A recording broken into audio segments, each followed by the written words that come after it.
sebagaimana kita ketahui kemarin pilkada langsung baru saja terjadi. Dan juga kita pahami, kadang-kadang setelah pilkada, siapapun calon bupati terpilih atau gubernur terpilih biasanya suka memasukkan tim sukses untuk menjadi honorer atau ASN P3K. Terima kasih Ketua. Assalamualaikum warahmatullahi wabarakatuh. Selamat siang, salam sejahtera. Mohon maaf buat kawan-kawan semua karena liburan ini kita masih melakukan sesuatu, tapi ini ada hal-hal yang urgent memang. Tadi Ketua sudah menyampaikan dan juga Pak Bima juga sudah menyampaikan, tapi saya ingin men-stressing sedikit saja. Dalam beberapa waktu terakhir ini, sesuai dengan Undang-Undang ASN dan juga sesuai waktu itu, Presiden terdahulu pernah menyampaikan bahwa permasalahan honorer P3K harus selesai di bulan Desember. Jadi dari kami Komisi 2 setelah mendorong Kemenpan RB dan BKN untuk melakukan seleksi sampai akhir Desember kemarin. Tadi sudah disampaikan ada 1,7 juta yang sudah melakukan seleksi, masih ada 400.000 yang belum lolos. Jadi 1,3 itu kemarin sudah dikatakan sudah berhasil melewati seleksi. Ternyata isu terbesar itu adalah pengajuan dari pemerintah daerah dan kementerian lembaga terhadap formasi itu masih belum optimal. Itu sebabnya kami mendorong kembali agar Kemenpan RB dan BKN melakukan seleksi gelombang kedua. Seleksi gelombang kedua adalah perpanjangan dari penyelesaian di bulan Desember ini yang akan dilakukan di bulan mungkin sekitar Maret atau April. Mengapa demikian? Karena ternyata yang kemarin masih banyak kawan-kawan dari honorer atau P3K ini yang bingung masuk ke formasi yang apa, karena kadang-kadang ada yang disebut linearitas. Jadi artinya lulusan ini harus masuk ke sini. Nah, sementara konsep kita saat ini adalah siapapun ketika dia sudah bekerja, mengajar, apalagi kalau kami dulu memperjuangkan gurunya misalnya, itu dia harus masuk dulu, harus masuk database dulu sistem. Dan ini yang kami perjuangkan bahwa ini harus selesai di gelombang kedua di Maret April ini. Nah, ini menjadi penting karena sebagaimana kita ketahui kemarin pilkada langsung baru saja terjadi.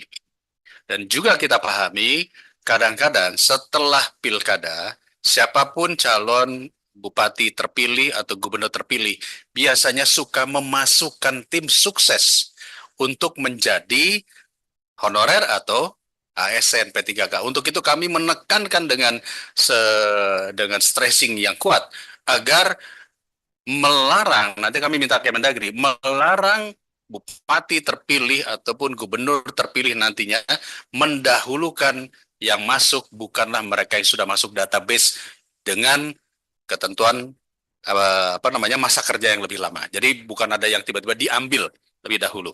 Itu yang pertama yang perlu kami stressingkan. Yang kedua, saya sepakat apa yang tadi sudah disampaikan, memang berita lagi rame di luar, terutama terkait apakah nanti pilkada dipilih langsung atau melalui DPRD. Ini adalah pembahasan yang akan menarik sepanjang perjalanan kita, termasuk juga apakah KPU, Bawaslu, penyelenggara pemilu ini akan merupakan badan ad hoc atau tidak.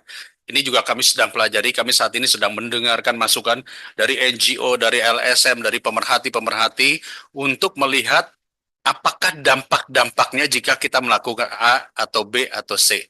Jadi 1 tahun ke depan ini pasti kita akan fokus pada permasalahan undang-undang pemilu, undang-undang pilkada, dan lain-lain. Atau tadi dikatakan apakah ada omnibus atau tidak. Tapi yang tidak kalah pentingnya, ini adalah masalah pertanahan. Pertanahan ini atau agraria, kita tahu Undang-Undang Nomor 5 Tahun 1960 itu satu-satunya undang-undang tentang pertanahan. Di situ ada fair bonding, ada masalah girik, ada masalah ekendom, dan lain-lain. Yang kemudian kita melihat saat ini, ternyata undang-undang ini tidak atau belum berhasil menyelamatkan penyerobotan lahan. Nah, Komisi 2 terdahulu periode 2018-2019 sudah membuat naskah Undang-Undang Pertanahan yang baru. Namun di 2019 sampai 2024 ternyata tidak diteruskan. Kami melihat ini juga menjadi penting untuk kita munculkan kembali di 2025 sampai 2029 ini adalah undang-undang pertanahan yang akan menjadi babon daripada isu-isu pertanahan. Contoh yang disampaikan tadi oleh Pak Bima, bahwa penyelesaian masalah tidak harus pengadilan umum, tetapi harus juga mungkin ada pengadilan masalah agraria. Belum lagi masalah soal sertifikasi hak-hak masyarakat. Sampai detik ini banyak masyarakat yang tidak mau mensertifikasikan tanahnya dengan alasan mahal. Karena ketika dia hanya mensertifikatkan tanah yang berukuran 120 meter persegi, namun pembiayaannya belum lagi nanti bayar pajak dan seterusnya akan membebankan dia, maka itulah yang terjadi, akhirnya tidak terjadi sertifikasi. Untuk itu kami mendorong yang paling utama adalah mapping peta lahan di Indonesia. Mapping peta lahan di Indonesia ini bukan hanya bersertifikat saja, karena kalau yang dimiliki oleh ATR BPN adalah yang bersertifikat. Kita harus paham berapa jumlah lahan kita yang ada di dataran Sulawesi, di dataran Sumatera yang sudah bersertifikat maupun yang belum bersertifikat. Dan tentu ini pengukuran seperti ini beranggaran biaya yang mahal. Dari mana anggarannya? Sementara anggaran daripada ATR BPN hanya 6 triliun. Tentu kita harus bekerja sama dengan pemerintah daerah. Karena pemerintah daerah juga memiliki kewajiban untuk menjaga dan mengawal lahan-lahan yang ada. Nah, ke depannya seperti apa itu kita juga akan pikirkan sama-sama. Karena kalau tidak, urusannya nanti di pemerintahan daerah, di lurah, hanya sekedar memberikan tanda tangan rekomendasi saja, tanpa ada upaya untuk melakukan pendataan. Bapak Ibu, saya pikir ini penting hal-hal yang perlu saya sampaikan, hanya untuk menambah apa yang disampaikan Ketua. Artinya, Komisi 2 mungkin dari mulai 2025 sampai 2029 isu-isu masalah hukum, masalah lahan, masalah ASN dan lain akan tetap menjadi isu kita, dan yang pasti akan terus menarik adalah masalah partai politik. Mudah-mudahan doakan kami akan kuat dan kita bisa mengawal ini semua. Terima kasih. Assalamualaikum warahmatullahi wabarakatuh.